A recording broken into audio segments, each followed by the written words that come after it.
This is another video in my journey of becoming the fastest obese man.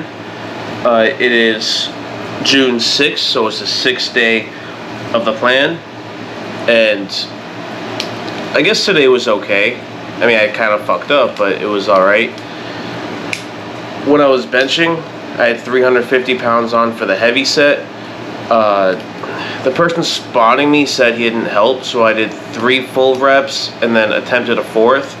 And sometimes when someone adds 5 pounds on the bottom, I feel like I can feel a different bar path, like it's just inconsistent for some reason. So, and that people usually only do that on the last rep, but for some reason I felt it the entire time, and he was kind of following the bar with his hand.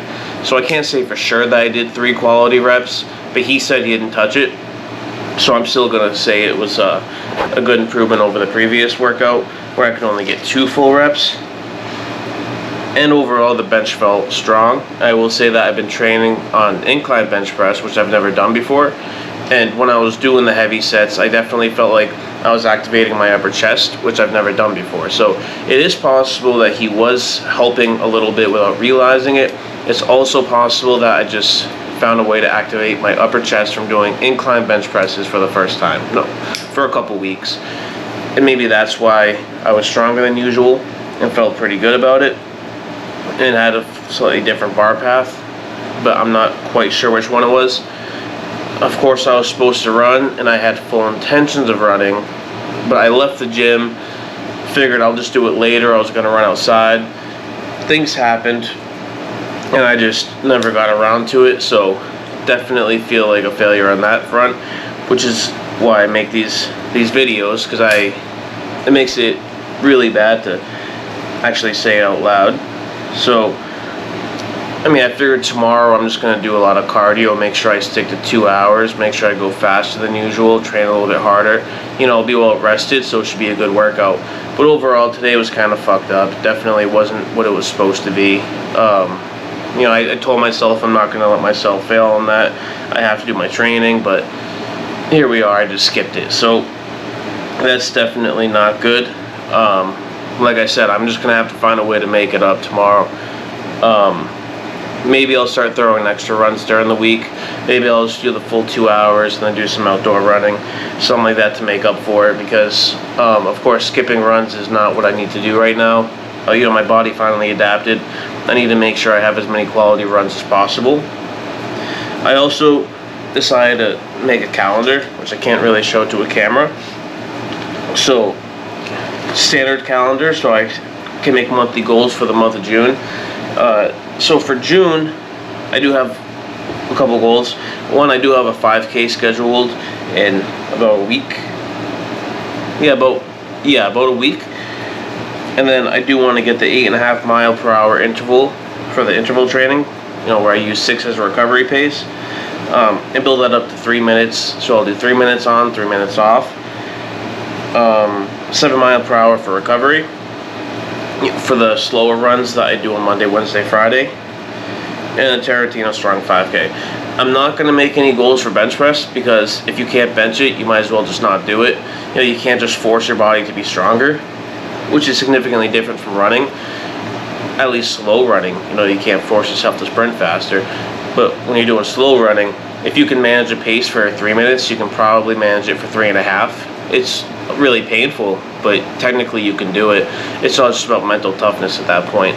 So even though you are going to have some limitations, you're going to fail sometimes, it's a lot easier to make a monthly goal or a day-to-day goal, because you can tell yourself just 10 seconds longer than last time. And technically, your muscles, your lungs, your heart should all be strong enough to handle it. And at some point you might plateau, but it lasts for a very long time.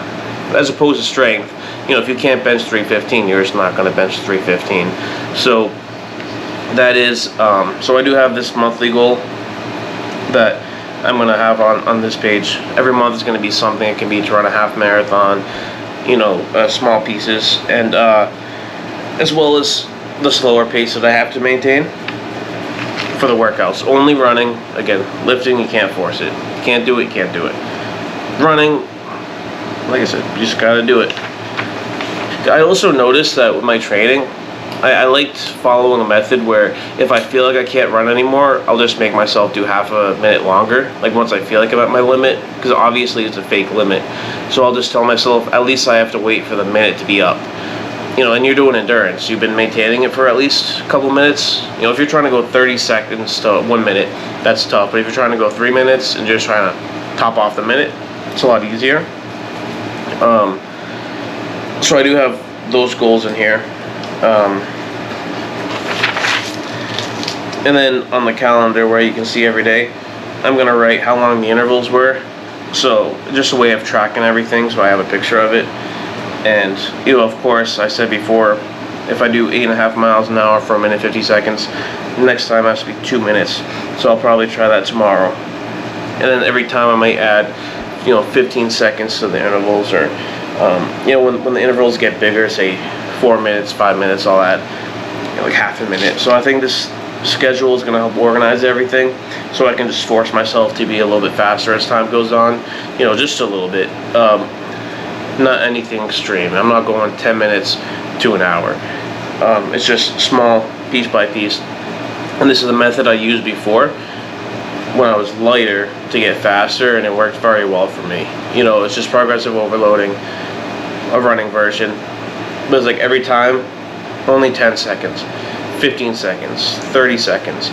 Once you hit, I would say once you hit like 8 minutes, the jumps end up being a lot bigger.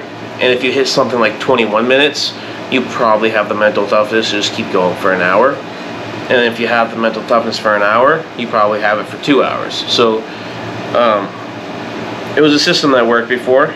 I'm just putting it in a calendar now, so it can be monitored and tracked a lot easier. And I can see as time goes on, kind of as motivation or a sign of failure. You know what I mean? I'll write it down, whatever I did for the workout. And if it's the same as the last time, or I'm regressing, or I stay the same for a month, I'll see that I'm a failure. And if it gets better week to week, I'll see I'm doing a good job. You know, because it can be very disheartening if one workout you do worse than the previous workout, you feel like you're a failure. But if that happens to me, I can look at the previous week or the previous month, and it doesn't really matter what you do from one workout to the next. Week to week is more important. More important than week to week is month to month. What's more important than month to month is year to year. So, you know, it's a good way to see if I'm on track for everything. Even though I want to run a sub 2.5 hour marathon at 220 pounds, it's not like I have to do that. It's just about becoming better every day or every month. So this is a good way to see if I'm seeing the progress I want, regardless of whatever times I'm running. So that's really all there is for today. You know, my bench was pretty good. And I just skipped my running, but now I have the whole journal, so I can track everything as it goes on and see if I'm doing good, bad, if I'm succeeding, if I'm failing, whatever the case may be. And I can just kind of keep posting that as time goes on, so other people can see if I'm a failure or if I'm going to do it. So that's all I'm going to say for this video. I'll keep it short and sweet.